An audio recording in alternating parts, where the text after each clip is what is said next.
لوگ کہتے ہیں میلاد کا لفظ کہاں سے آیا، یہ تو احمد رضا خان بریلوی کی معاذ اللہ بدعت ہے۔ آؤ سیاستہ کا مطالبہ کرنے والوں، بخاری کی رٹ لگانے والوں، سیاستہ کو کھول کے دیکھو۔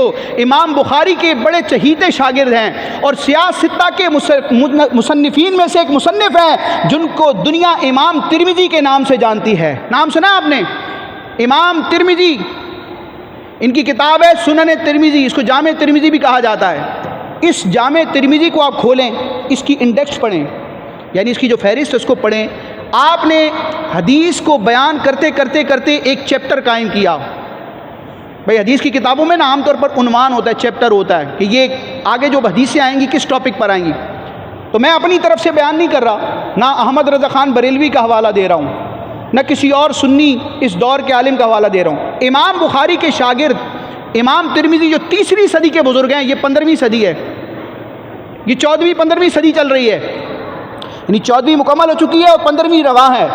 3ری صدی کے بزرگ ہیں، یعنی اپروکسیمیٹلی آج سے تقریباً کتنے سو سال پرانے بزرگ ہوئے؟ تقریباً 1100-1200 سال پہلے کے بزرگ ہیں۔ امام ترمذی، جامع ترمذی کھول کر دیکھیں، آپ کو فضائل کے چیپٹر میں ایک ہیڈنگ ملے گی۔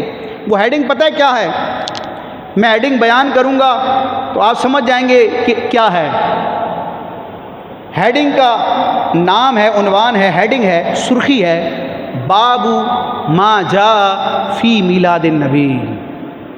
یہ چیپٹر ان احادیث کے بارے میں ہیں جو کس کے بارے میں آئی ہیں، جو کس مضمون پر آئی ہیں؟ میلاد النبی، میلاد النبی کے عنوان سے آئی ہیں۔ تو یہ میلاد النبی کا لفظ احمد رضا خان کی ایجاد نہیں ہے، یہ امام بخاری کے شاگرد امام ترمذی 3ری صدی میں اپنی کتاب سنن ترمذی میں چیپٹر قائم کرتے ہیں اور بتاتے ہیں باب ما جاء فی میلاد النبی۔ یہ نبی کریم علیہ السلام کے میلاد سے متعلق احادیث کے بیان میں چیپٹر ہے۔ اور 2ری-3ری صدی سے ہی اس امت کے علماء نے میلاد مصطفیٰ پر باقاعدہ کتابیں لکھنا شروع کر دی۔ بڑے بڑے علماء نے جہاں قرآن و حدیث کی تفسیریں اور تشریحات لکھی ہیں، دین کے دیگر مضامین پر کتابیں لکھی ہیں، وہاں باقاعدہ اسپیسیفک کر کے، خاص کر کے میلاد النبی کے موضوع پر کتابیں لکھی ہیں۔